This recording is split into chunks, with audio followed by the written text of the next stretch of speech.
po si Joshua. Ngayon po ako nasa kali. Nangangalakal po. Para po makakain. Ay, para po buhay ako sa kali. Kasi po wala yung babae namin dito. Saan ka ba nakatira? Ano ba po? Bote.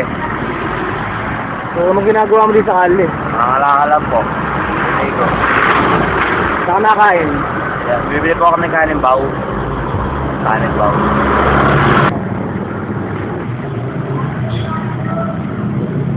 Ako nga pala si Police Officer 1, nakapalaga sa Kawit Police Station. Designation ko rito, Traffic Investigator, December Patrol. Yung mga batang nakikita natin dyan, hinuhuli-huli namin yan at dinadala sa DSWD. Tapos, pagdala namin sa DSWD, yung mga magulang yan, pinapatawag doon. Ngayon, yung DSWD natin dito, wala pa siya masyadong pasilyo. Kaya binabalik ulit sa magulang. Tapos yung mga bata naman, pagbalik sa magulang, babalik ulit sa kali. At para naman po, kunyari halimbawa, wala na pong magulang. Yun, pag walang magulang, yun nung kinupagpok talaga ng DSWD yun, pag walang magulang. Kasi wala siyang mapupuntahan talaga doon. Kung talaga nauubliga, may idiyak ng DSWD natin dito sa kali. Talagang kailangan pupunin. Pero kung may magulang, binabalik doon talaga sa magulang. Paano sir yung about sa mga curfew hour nila? Yan, yung curfew hour na talagang iniiting talaga rito yan Talagang pinapanatili namin yung mga ganyang oras. Kaso nga talaga yung mga bata, matitigas ulo, bumabalik mo talaga yan sa kalye para magtrabaho, mag-start yan. Hindi naman sila lumalaban. Ay, hindi. Okay na? Hindi naman sila lumalaban, Takot sa mga pulis yung mga bata. Pag sinasaway mo yan, tatakbo yan. Tapos maya babalik ko yan. Kaya nagpapaulit-ulit lang yung tawayan namin sa mga bata. Siguro yung mga batang nalululong dyan sa mga nagrarati. May inuhuli talaga kaso nga lang, bumabalik nga. Ang pinakamaganda siguro talaga, magkaroon kami ng facilities para mapagsigilan yung mga batang nalululong sa rugby. Yan.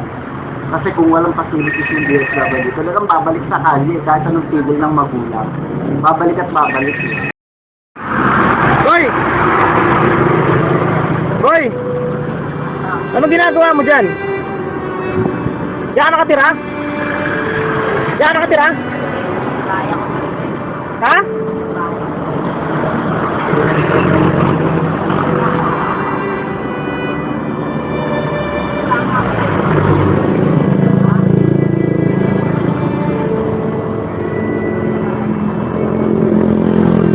Diyan kayo natutulog? Diyan sa ilalim ng tulay? Opo. Hindi kayo nahulog? Kaya na po kami. Paano yan? Meron diyang parang kahoy-kahoy kama nyo? Kwarto-kwarto? Kami, sir, ko rin kami. Kasama po kami. Hindi kayo nagkakasakit dyan? Parang delikado dyan Buti sanay na kayong bumaba at umakyat dyan. Kaya ang taas dyan. Naliligo pa nga dyan Diyan kayo naliligo rin. Kaya ang dumi niyan.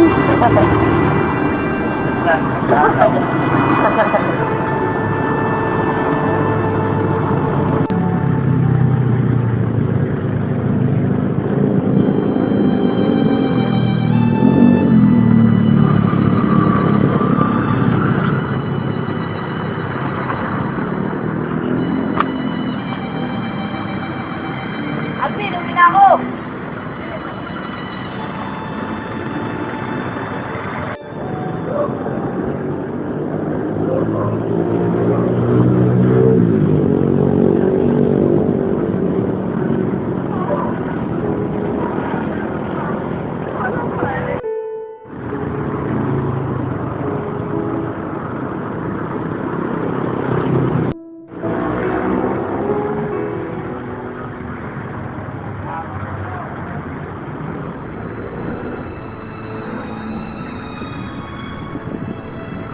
At dito po sa ilalim ng tulay na to, dito po sila nakatira, natutulog, at kumakain. Tingnan nyo naman kung gaano maingat talaga. Kung iisipin natin, dapat hindi sila ganito Dapat hindi sila natulog dito.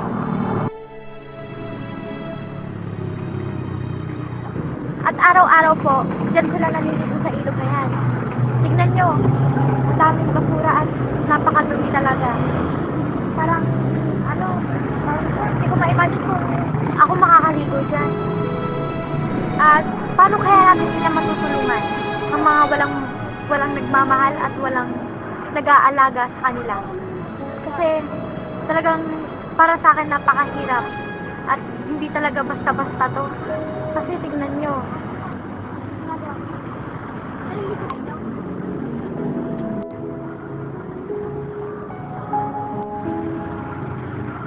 Dito rin kayo kumukuha ng pagkain? Paano yun? Di ba madaming basura? Anong ginagawa nyo? Paano ang pagluluto? Naglalambat kayo? Malalim ba yan? Pero kalalim? Buti hindi kayo nalunod.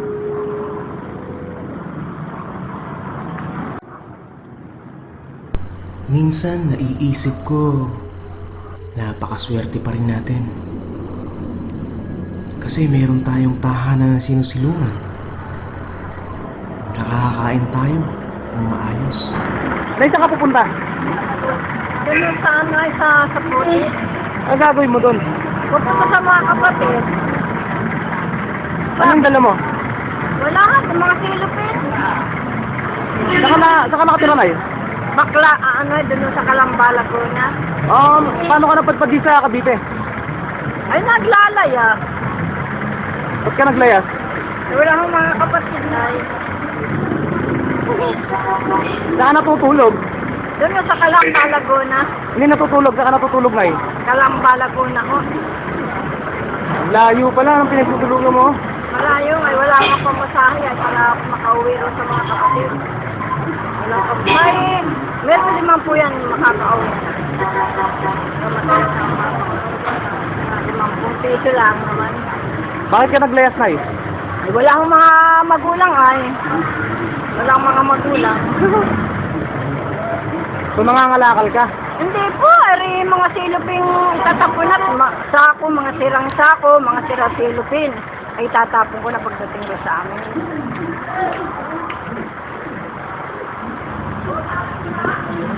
Maraming salamat po. Ako na lang sa sakay. Baka po ako gabi papunta sa Kalamba po ha. Maraming po salamat.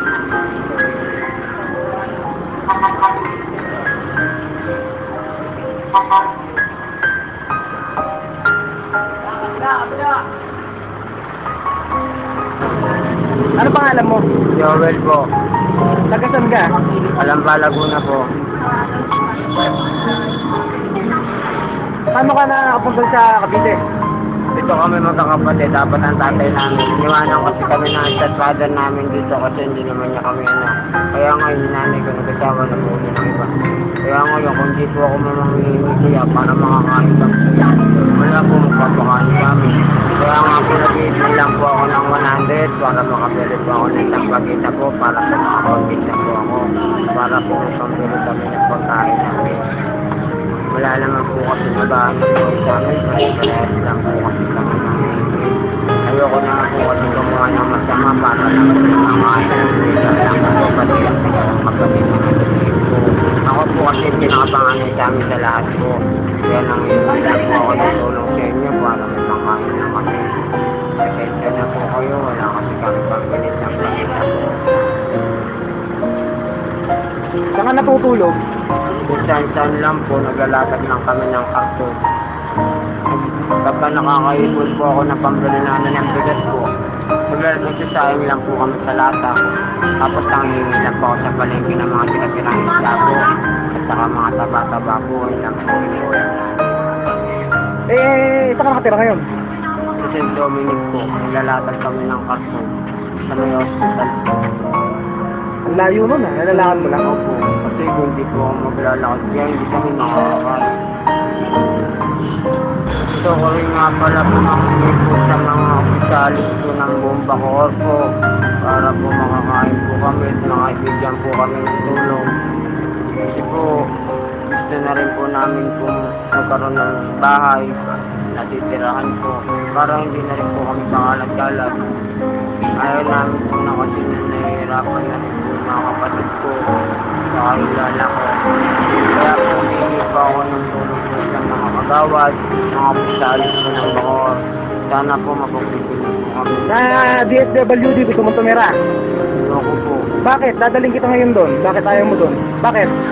Kasi po yung mga kapatid ko sir na DSWD na sir. Hindi na po namin nakita po hanggang ngayon sir. Pinupuntahan namin sa DSWD sir, wala na sir. Ano mangyari? Pinaan na po sa iba sir. Kaya po hanggang ngayon sir, hindi na namin nakikita yung kapatid namin sir. Kaya takot na kami sir sa DSWD sir. Malinis naman dyan, saka libre pagkain, libre Oo nga ka po, kung magkakaiwalay-walay rin naman po kami, okay lang po kahit na marumi kami. Papasalamat na lang po kami sa Panginoon dahil di pa rin niya kami pinababayaan hanggang ngayon. Kakasama po kami. Kahit pa paano, nakakainin naman po ako ng tulog ng mga tao para lang po makakain kami. Ayoko naman po kasi gumawa ng masama po para lang may makakain lang po kami. Ayoko naman po magnakaw po. Kasi pag nagnakaw ako, ninanakawan ko po, hindi na po magtitiwala sa akin. Paano po pag lumapit ako sa kanya tumingi ng tulong, hindi kakainisan na niya po ako. Sino pa po magbibigyan? Sino pa po ang magbibigay sa amin ng tulong pa nanghingi kami? Wala na po. Kaya kahit nakakahiya yung ginagawa ko, namamalimos po ako kahit kahiya po sa ginagawa ko. Kaysa naman magnakaw ako para lang makapakain ako sa mga kapatid. Gusto ko man po magtinda po. Sana nga po may magbigay sa akin ng tulong para makabila ako ng sampagita po. Kahit sampagita lang po, kaya ko na po itaguid mga kapatid ko. Pero baka natutulog. Wala. Hindi, saan ka kumakain? Hindi pa kasi ako kumakain ako sa pagkain. Saan yun? Lalo lang naman kayo na pagkain sa akin. Ha? Lalo ako. Saan daw ako sa Japiti, sa Tangkog ata yun. No, kaya tinutulong ako. Kawalan ako ng uuwian. Hindi ko na alam uuwian. Bye. Yung magulang mo, buhay pa? Ayaw nila nga. Ayaw nila. Buhay pa sila? Hindi nga. Kapatay na. Oo, patay na. Tinutulong lang din sila. Kaya ayaw nila pumunta sa saan. Bawal, pangay daw. Paano ka napadpad dito sa Cavite? Ha? Paano ka napadpad dito sa Cavite? Ano, kasi sasakay na nito sa kotse yung mga magulang ko ba? Wala na. Mag-isa na lang daw ang Saan ka makuha ng pagkain mo? talo pa rin. Sa? Talo pa rin. Talo rin. Sila lang. Dalawang talo. Dalawang talo. Parang hindi na kumakain ko kasi nagpinto ka.